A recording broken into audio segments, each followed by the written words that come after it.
지난주에 일어난 안타깝고 또 전해드리기도 참 고통스러운 사건입니다. 20대 대학생이 성범죄 당한 뒤에 건물 3층에서 떨어져서 숨졌죠. 네, 동급생인 가해 남학생이 붙잡혀서 구속됐는데 자신은 직접 피해자를 밀진 않았다고 주장을 해서 현재 중강간 치사 혐의가 적용이 됐습니다. 경찰 출신 변호사죠. 박성배 변호사와 함께 사건 좀 짚어보도록 하겠습니다. 어서 오세요. 안녕하십니까? 안녕하십니까? 어서 오십시오.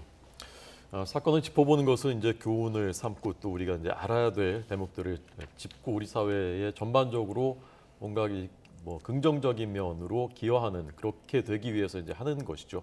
우선 준강간치사 죄라는 거 지금 아직 혐의입니다만 이게 어떤 것인지부터 좀 설명해 주십시오.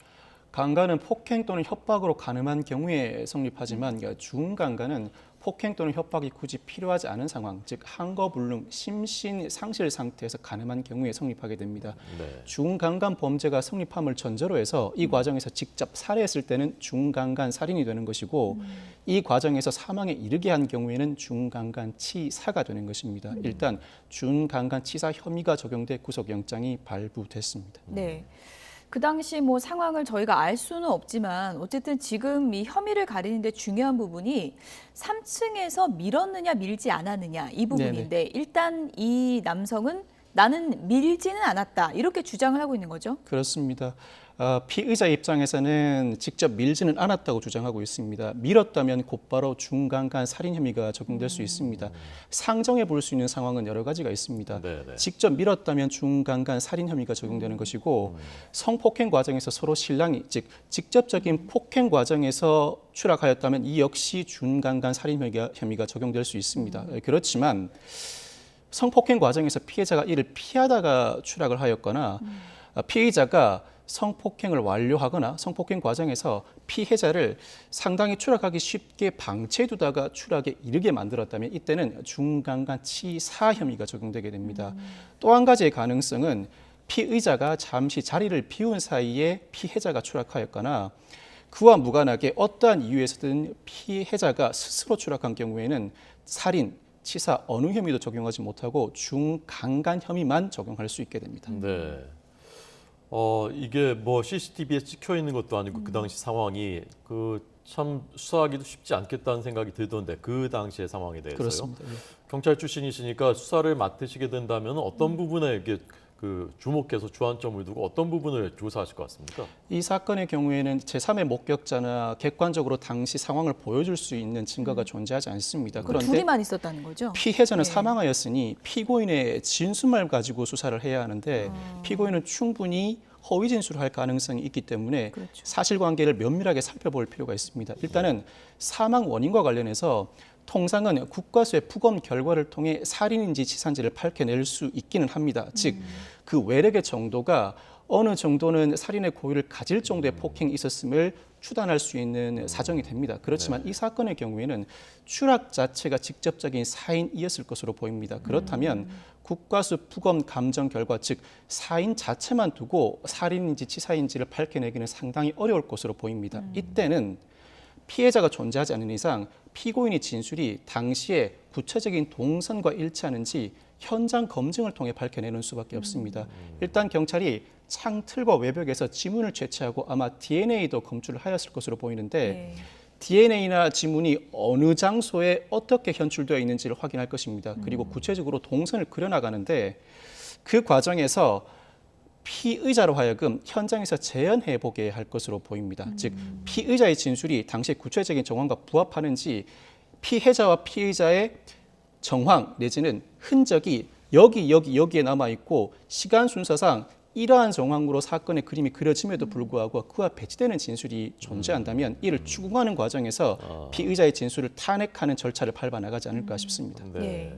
그러니까 하는 얘기가 실제 움직이는 동선과 이게 맞는지 좀 따져볼 것 같고. 예, 피해자와 피의자 둘만 있는 상황에서 피해자가 사망한 상태에서 현장 검증은 필수적이라고 보여지고 예. 뿐만 아니라 사전에 범행을 계획하였는지 여부도 조사할 가능성이 상당히 높습니다. 압수수색을 통해서 SNS나 혹시나 메모를 하였던 메모에 이 피해자에 대한 어떠한 감정 내지는 살인 범행 내지는 성폭행 범행을 계획하였다는 정황이 있는지 여부를 밝혀낼 뿐만 아니라 범행 후의 정황, 범행 이후에 피의자가 어떠한 행동을 하였는지 참고인들을 통해서 피의자가 평소에 어떠한 사고방식을 가지고 어떠한 행동을 계획하고 있었는지도 충분한 조사를 함으로써 피의자 진술을 탄핵해 나가는 과정을 밟지 않을까 싶습니다. 근데 이게 창문에서 밀었느냐 안 밀었느냐 이 여부가 진짜 핵심인 게 형량도 상당히 달라지는 거잖아요. 그렇습니다. 중간간 살인과 중간간 치사는 형량에 큰 차이가 있습니다. 우선 법정형에서부터 예. 중간간 살인은 사형 또는 무기징역입니다. 그렇지만 예. 중간간 치사는 무기 또는 10년 이사의 징역인데 실제로 권고되는 형량에도 큰 차이가 있습니다. 중간간 치사는 기본 권고 형량이 징역 11년에서 14년입니다. 여기에 범행 후 구호 후송을 하였다는 사정이 존재한다면 감형되지만 그 사정은 이 사건에서 보이지 않습니다. 그렇지만 중간간 살인의 경우에는 중대범죄 결합살인이라고 해서 살인의 5유형 중 4번째, 즉 2번째로 중한 살인으로 취급이 되게 됩니다. 이때 기본적인 권고 형량이 징역 20년 이상입니다. 예. 통상 일반 살인의 경우에는 전과가 없음을 전제로 징역 15년이 선고되는 데 반해 중간간 살인의 경우에는 중대범죄 결합살인이므로 전과가 없다고 하더라도 곧바로 징역 20년 이상이 선고될 수 있는 사안이 되는 것입니다. 예. 네.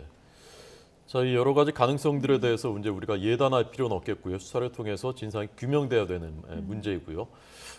이 피해자의 옷가지가 여러 다른 장소에서 발견됐다고 하고 네네. 그래서 증거 인멸하려고 한 것이 아니냐라는 게 추측이 나오고 있다고 하는데 어떤 가능성이 있는 겁니까? 옷가지를 여러 군데에서 발견됐다는 것은. 두 가지 가능성을 동시에 생각할 수 있습니다. 스스로 살인 범행을 야기하였기 때문에 증거를 인멸하기 위해서 그 증거가 현출될 만한 구체적인 옷가지들은 제3의 장소에 유기하였을 가능성도 충분히 배제할 수 없습니다. 그렇지만 또 한 가지 가능성은 네. 옷가지가 일부는 현장에 남아 있었음에도 불구하고 일부 옷가지는 다른 장소에 발견되었다. 즉 피의자 입장에서는 굳이 살인 범행까지는 계획하지 않았는데 의도치 않게 피해자가 사망하는 결과가 발생했습니다. 그렇다면 다급하게 자신이 어느 형태로든 개입하였다는 사실 자체를 드러내지 않기 위해서 적어도 성폭력 범행 시도가 드러날 만한 옷가지는 제3의 장소에 유기해야 한다는 급박한 판단을 하였을 가능성이 높습니다. 사실 양형 기준상으로는 이와 같은 사건이 발생했을 때 즉각 신고를 해서 범행 후 구호 호송을 하였다면 살았을 가능성도 존재하고 그러니까요. 살지 못했다고 하더라도 충분히 감형 사유로 삼을 수가 있는데 피의자는 그와 같은 판단을 하지 못한 것이죠. 계획하였든 계획하지 않았든 바로 신고를 안 한 거잖아요. 극단적인 상황이 발생하였기 때문에 네. 본능적으로 내가 이 범행, 어떠한 형태의 범행이든 이 범행을 숨겨야 한다는 다급한 마음에 자신의 휴대전화는 현장에 남겨둠에도 불구하고 일부 옷까지만 제3의 장소에 유기하였을 가능성을 배제하지 못합니다. 예. 근데 이런 사건 발생할 때마다 술에 너무 취했었다. 내가 심신미약이었다. 이런 거 주장하잖아요. 네네. 이번 경우에도 그럴 가능성이 있을까요? 심신미약 주장이 받아들여질 가능성은 현저히 낮습니다. 그 이유가 술에 만취하였다는 것만으로 곧바로 블랙아웃 상태인가, 즉 심신미약으로 인정하지 않는 경우도 상당히 많습니다. 더더군다나 2018년 12월 형법이 개정되면서 심신미약이 인정된다고 하더라도 과거와 달리 형을 감경하지 않을 수 있게 되었습니다. 과거에는 심신미약이 인정되면 반드시 형을 감경했어야만 했습니다. 예. 그렇지만 형법 개정으로 심신미약 감경을 하지 않을 수 있고 그 이후에는 재판부가 되도록이면 술에 취하였다는 사정으로는 심신미약 감경을 하지 않는 경향이 상당합니다. 이는 변호인인 제 입장에서도 체감할 수 있을 정도로 최근에는 술에 만취한 것만으로는 심신미약 감경에 상당히 보수적, 인색한 태도를 보이고 있습니다. 그럼 어떤 기준으로 좀 더 이렇게 판별하게 되나요? 심신미약을. 심신미약 상태가 인정돼 감형을 할 정도가 되려면 네. 재판 과정에서 재판부는 온전히 자신만의 판단으로 판단하지는 않습니다. 필요하면 전문의의 감정 내지는 전문가들의 의견을 참작을 하게 되는데 그 과정에서 보호관찰소에 당시 심신미약 상태에 있었는지 여부를 조회하게 됩니다. 즉 당시에 피의자가 어떠한 심리 상태에 있었는지, 그동안에 피의자가 어떠한 치료를 받아왔는지, 그리고 술에 취하였을 때 피의자의 상태가 어떠했는지, 평소에 주량이 어떠하며 당시에 재반 사정상 심신미약을 인정할 만한 상태에 있는지를 조회해보고 네. 그 결과를 토대로 재판부도 납득을 했을 때 심신미약을 받아들여 형을 감경하는 정도에 이르는 것이지 단순히 법정에서 술에 만취하였다. 술에 취한 사실 자체는 부정할 수 없는 상황이니까 술에 취하였다는 사정만으로 심신미약 감경을 인정하는 데는 상당히 소극적인 태도를 보이고 있으니 제 변호인인 제 입장에서도 체감을 하고 있는 실정이라고 할 수 있습니다. 네. 예. 뭐 지금 이제 앞으로 경찰이 여러 가지 수사를 해서 사건의 전말을 좀 밝혀내야겠지만 네네. 이번 사건 같은 경우에는 수사를 만약에 할 때 가장 애로점이라고 할까요? 어떤 부분일까요? 앞서 말씀드렸던 것처럼 적어도 성범죄의 경우에 피의자뿐만 아니라 피해자는 존재합니다. 피의자와 피해자만 존재하는 성범죄의 경우에도 제3자가 없고 뚜렷한 물증이 없어서 수사가 어려운데 피해자가 사망한 이 사건, 피의자의 진술만 존재하는 이 사건에서는 피의자의 진술을 탄핵해 나가는 과정을 밟을 수밖에 없습니다. 피의자는 본능적으로 자신에게 불리한 정황을 숨기고 유리한 정황만 진술하기 마련입니다. 그 진술을 곧이곧대로 초기에 믿을 수는 없다 보니까 네. 피의자의 진술을 탄핵해 나가는 과정이 필요한데 국과수의 감정 결과를 통해 살인인지 치사인지를 밝혀내기가 이 사건에서는 어렵지 않을까 싶은 생각이 듭니다. 그렇다면 현장에서 어떠한 시간적 순서에 따라 동선 과정을 밟아왔는지 이 상황에서 피의자와 피해자는 어떠한 동작을 취하였을 것이고 그 이후에 통상적인 법 감정을 가진 일반인이라면 피의자와 피해자가 어떠한 태도를 취하였을지 여러 가지 가능성을 염두에 두고 각 가능성마다 전체적인 그림을 그려 나감으로써 피의자의 진술을 그 신빙성 탄핵해 나가는 과정이 필요한데 우선 피의자에게 가능성을 미리 제시하지는 않습니다. 피의자로 하여금 전반적인 사건 정황을 진술하도록 하게 한 다음에 그 진술의 모순점을 밝혀나가고 네. 일부 정황상 드러난 객관적인 정황상 피의자의 진술에 모순점이 있을 때 파고들게 되겠죠. 그럼 피의자는 일부 진술을 바꿀 수도 있습니다. 그 과정에서 또 다른 가능성을 제시하고 여러 피의자 신문 과정을 통해서 그 신빙성을 밝혀나가는 과정이 필요한데 이 과정은 한두 번 신문으로 그칠 수 있는 상황이 아닙니다. 앞으로 최소한 서너 번 내지는 현장 검증과 검찰 수사에서의 피의자 신문까지 필요한 상황이 이어지지 않을까 싶습니다. 그렇군요. 자, 어쨌건 이 가해자가 혐의의 상당 부분을 인정했다고 하니까 재판을 통해서 처벌받고 죗값을 치러야 되겠습니다만은 가해자의 신상, 뭐 심지어는 피해자의 신상까지도 일부 그 유출이 되고 있다고 하는데 또 이것은 이것대로 명백한 불법 행위인 것이죠. 많은 국민들의 분노를 자아낼 만한 사건입니다. 충분히 그 심정을 이해하지만 그렇다고 하더라도 피의자나 피해자의 신상을 공개하는 것 자체는 법적으로 상당히 큰 문제의 소지가 있습니다. 정보통신망법상 명예훼손죄가 문제될 여지가 있는데 이와 유사한 판결도 있습니다. 성폭력과 관련된 처벌을 받게 되는 피의자 내지는 피고인을 상대로 일종의 정의관념에 따라 그 신상 정보를 공개한 경우에 정보통신망법상 명예훼손죄로 처벌된 전례들이 있습니다. 그렇군요. 일종의 사적 정의관념에 기반한 것이라고 하더라도 구체적인 피의자의 신상 정보를 공개하는 것까지 우리 법이 허용하고 있지는 않습니다. 그리고 그 공개 과정에서 실제로 아직까지도 이 사건에서는 범죄 혐의가 확정적으로 고정돼 있지 않습니다. 네, 즉 네. 피의자나 피고인이 스스로 범하지 않은 죄까지 이 피의자, 피고인이 범하였다는 인식 자체를 풍길 우려가 있고 어떠한 경우에도 사적으로 피의자나 피해자의 신상 정보를 공개할 권한은 보유하고 있지 않습니다. 그렇다면 분노한 그 감정은 이해하지만 이를 통해서 피의자의 신상 정보를 무차별적으로 공개하는 것은 법적으로 문제될 소지가 있고 제고되어야 마땅하지 않을까 싶습니다. 이번 사건은 또 사건 보도가 되자마자 또 학교가 특정되고 또 캠퍼스 내에서 일어난 사건이다 보니까 또 그 피의자에 대한 그 신상 정보 공개, SNS라든지 그런 게 좀 빨리 공개가 된 면도 있는 것 같더라고요. 맞습니다. SNS가 발달하고 20대들은 SNS를 상당히 활발하게 사용하고 있기 때문에 SNS를 통해서 순식간에 신상 정보가 퍼진 것으로 보입니다. 그리고 이렇게 퍼진 신상 정보는 대자보나 오프라인을 통한 신상 정보 공개와 달리 더 이상 삭제도 불가능하게 됩니다.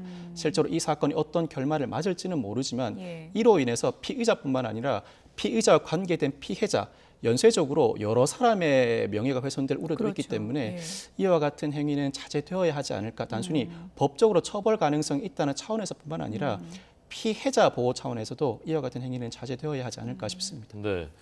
피해자 보호 관련해서 이제 그 보도 이 사건 초기에 보도됐을 때 여러 문제점도 지적됐었는데요. 그 보도 준칙이 잠깐 보여드리겠습니다. 자, 이런 경우에 성폭력 범죄 보도의 세부 권고 기준, 한국기자협회 기준인데요. 피해자와 가족의 인권을 존중해야 된다. 매우 타당하고 합당하고 또 당연한 얘기이죠. 그래서 2차 피해 발생하지 않도록. 그래서 여대생 표현 또 초기에 이제 급하게 이 사실이 전해지다 보니까 알몸, 나체 이런 정제되지 않은 표현들이 보도에서 사용됐습니다. 저희도 일부 그랬습니다. 저희도 반성하고 있고요. 앞으로 이런 일이 없도록 해야 될 것 같습니다. 끝으로 변호사님, 이게 술이 면책 사유가 되진 않죠. 아까 말씀하신 대로. 그런데 이제 어쨌건 술이 이렇게 계기가 되는 촉발시키는 범죄들이 과거 경찰 재직하실 때 많이 있죠. 술이 촉발시키는 범죄가 상당히 많습니다. 네. 지구대에 근무할 때는 야간 업무의 50%가 주치자와 상대하는 과정이었어야 했고 실제로 강력 범죄의 상당 부분이 술과 연계된 경우가 많습니다. 즉 당사자 간의 갈등이 상존해 있다가 술이 매개체가 돼 강력 범죄로 폭발되는 경우가 상당히 많았었는데 술이 깨고 난 다음에 피해자는 두고두고 후회하죠. 그렇지만 돌이킬 수 없는 경우가 상당히 많았습니다. 이 사건의 경우에도 술이 촉발하였다고 볼 여지도 있습니다만 특히 성폭력 범죄 양형 기준상 내가 술을 마셨을 때 범죄로 나아갈 가능성이 있음을 예견하였거나 오히려 술을 핑계 삼아 가명 사유로 주장하기 위해서 술을 마셨을 때는 오히려 가중 요소로 삼고 있습니다. 즉 술에 취하였다는 사실이 이제는 더 이상 법원 실무상으로도 그렇고 면책 사유가 될 수 없다는 사실을 많은 사람들이 인식하여야 할 것 같습니다. 네, 꼭 그래야 되겠습니다. 자, 경찰 출신 박성배 변호사의 분석 들으셨습니다. 고맙습니다. 고맙습니다. 감사합니다.